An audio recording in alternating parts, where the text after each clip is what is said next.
Hello and welcome to livealittlehigher.com.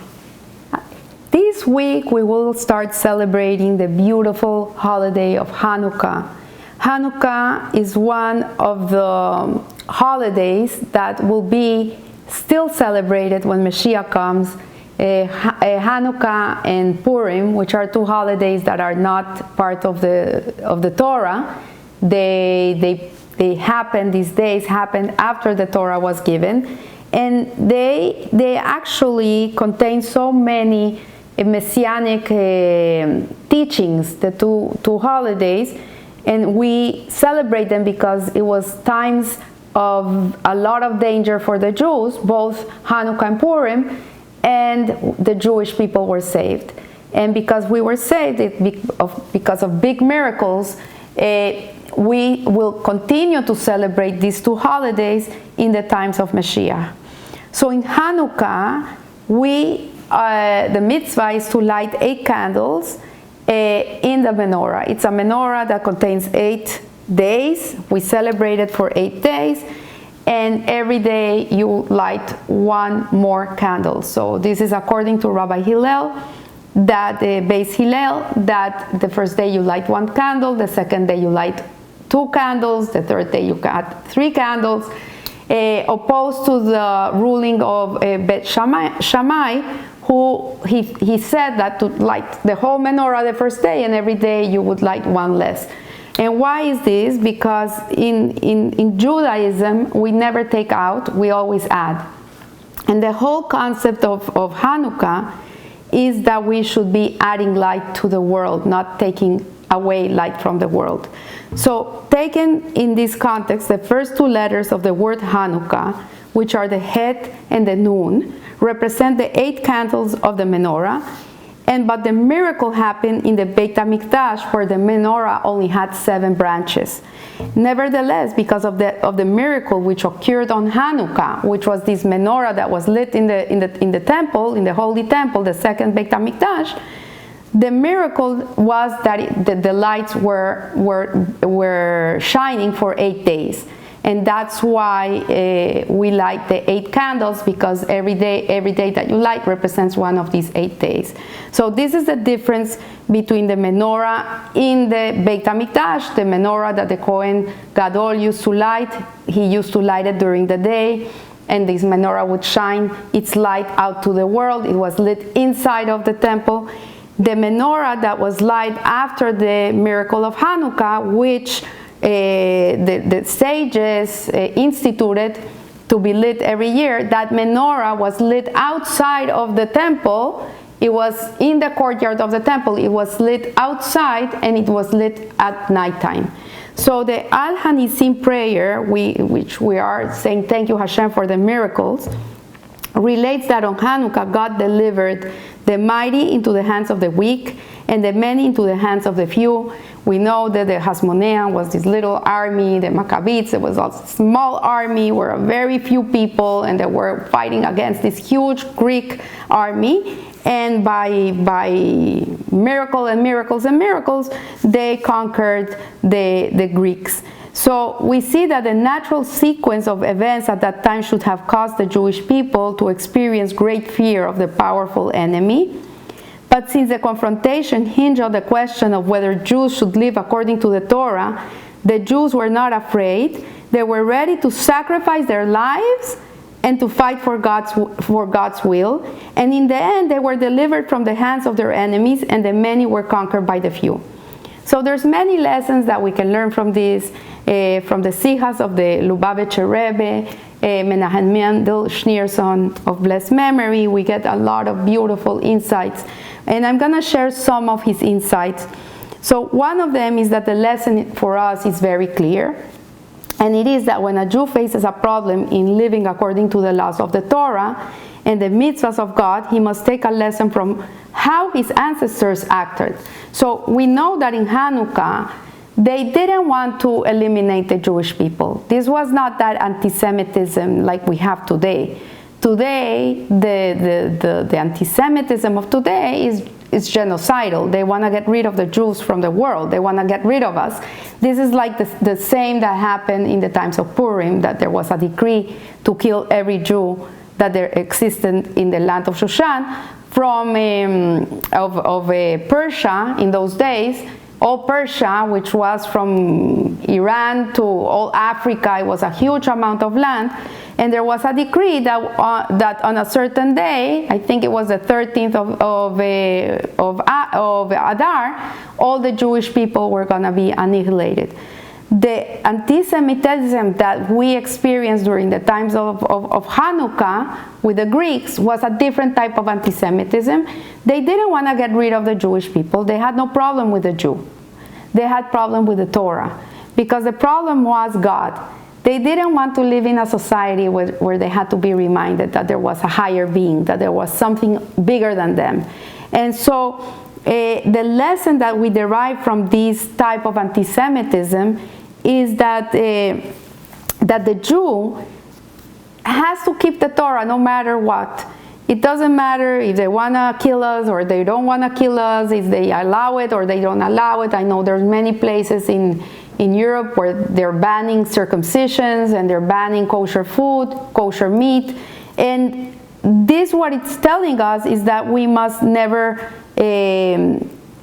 stop. That the Jew has to be willing to give his life for God.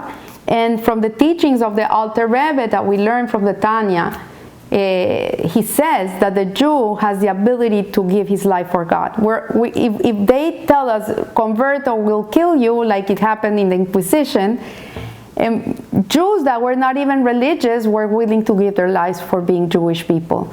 We saw it with the hostages also, that they wanted to convert them in Gaza, and they said, no way, we're not going to convert. Kill us. We prefer that you kill us, but we're not going to convert to Islam. So this is a power, this is a superpower that the Jewish neshama has. And what we learn from this lesson is that Hashem doesn't want us to die for Him. He wants us to live for Him. That we should have that same strength, that the same way that we're willing to give our lives for God, we should be willing to give our lives to be able to fulfill Torah and mitzvot. And we have that strength. So normally, one must not rely on miracles, but when it comes to the basics of Judaism, one must be ready to fight against the odds and must be ready to sacrifice, hoping for a miracle. And this is what happened in the times of Chanukah. The dreidel was a game that the teachers played with the boys in the forest. So when the army would come and see the boys with their teacher, they wouldn't think that they were learning Torah. They would take out the dreidels and they would spin them and make believe that they were playing. It was a game. But at the end of the day, at the same time that they were playing with the dreidels, they were learning Torah. So certainly when you work hard, you will find success. And so that you will carry out God's will, and in the end, even the strong will admit that your path to Torah is right, and they will be transformed to follow the path of God.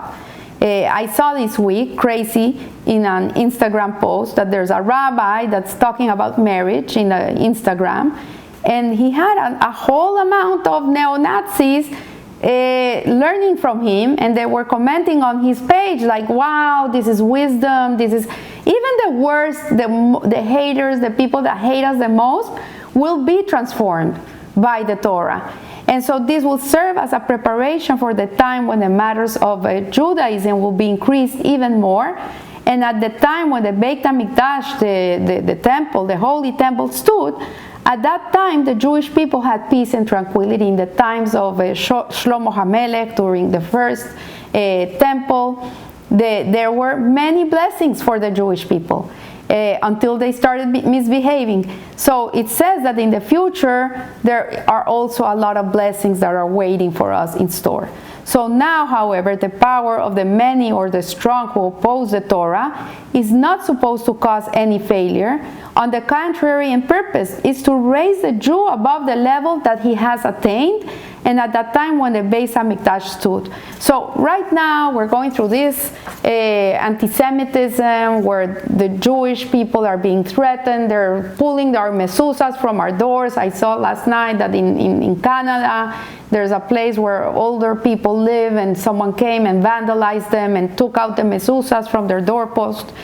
And what he's saying, the Rebbe here, is that in these times, in these very dangerous and dark times, in reality, we have to become stronger, we have to rely on Hashem, and we have to be better than we were in the times of the Beit HaMikdash. We have to rise up to the occasion, and we have to go to a higher level. So these actions serve as preparation for the era when there will be 8 candles and 8 strings in the harp of the Beit HaMikdash. We know that the number 7 is a number that is contained in nature. We have 7 days of the week. It's Monday, Tuesday, Sunday, Monday, Tuesday, Wednesday, Thursday, Friday, and Saturday. And it's 7 days, and even Shabbat, that is such a holy day, it's still part of this world. But the 8th day, the 8th candle, which this is what it represents, is when we go to the supra-rational. We go a step higher. We get out of the comfort. We get out of the normal. So in ancient times, the harp had 7 strings, and it was considered complete. But there may be higher levels in perfection, and those loftier states will be generated as a reward for our actions in the time of Galut, of the time of exile. So these times that we are, they're so dark that we feel like we're left alone, that people hate us. It's very hard times. I'm not taking that away from it, but we have to understand that these are spectacular moments for the Jewish people to take action, to purify ourselves from anything that is not Jewish, and to really connect to who we really are. And this is what is going to bring us to a higher level. So the lamps that we kindled that were kindled in the courtyards were not the same as the menorah that was in the temple, as I said before. And we also learn from this that from the opinion of the Beis Hillel is that we should always increase our light in the world. It doesn't matter if today we have 50%, tomorrow we should have 60%. We should never go lower than where we are. We should always be increasing and bringing more light to the world through Torah learning and fulfillment of mitzvot. So we see that we kindle the menorah at the door. The custom, there's many different customs regarding the kindling of the menorah. Some people kindle outside of their home. Some people kindle next to a window where people who are on the outside can see the lights, because it's not only to illuminate our homes and illuminate ourselves, but it's to share that light with the world and to help the world light themselves up too. Today you see many menorahs standing next to Christmas trees, and in reality this is what it means. It means like we're standing, it's not that fancy tree with the fancy lights, it's a very humble menorah standing next to it, but in reality the idea of the Jew is not to take light for himself, it's to bring light to the world, it's to illuminate his surroundings. Everything around it should be illuminated, even the Christmas tree. So we see that before performing this mitzvah, we say the blessing in which we bless and thank Hashem for giving us the mission to do the mitzvah. We thank Him for giving us the mitzvah, and we say Baruch, Baruch Atah Hashem, thank you for making us holy with your commandments. We thank Him that He gives us the opportunity to fulfill mitzvot. And then when we perform the mitzvah, we evoke the state of this day should be remembered and celebrated, as it says in Esther, in the book of Esther. And it evokes more light and brightness, which will bring to the period of the harp of the 8 strings. This is when Mashiach comes. The harp will have 8 strings, symbolizing the aspect of joy, which will burst the restrictions of the galut, of the exile, and the inner exile. Because we're not only in an outer exile where we're being oppressed, but inside of ourselves we're also in an exile, because the soul cannot really live up to who he really is. In the times of Mashiach, then that soul will be able to live true to his essence. And all fears and apprehensions of the galut, of the exile, related to the matters of Judaism, of Yiddishkeit, will be buried. And even though we are still in a situation where darkness covers the earth, we will know that our mission is to create light for God, so God will shine on you. So that's the job of a Jew, to be a lamplighter, to be a person that illuminates the way, not only for ourselves, not only for the Jewish nation, but we should also pave the way for others.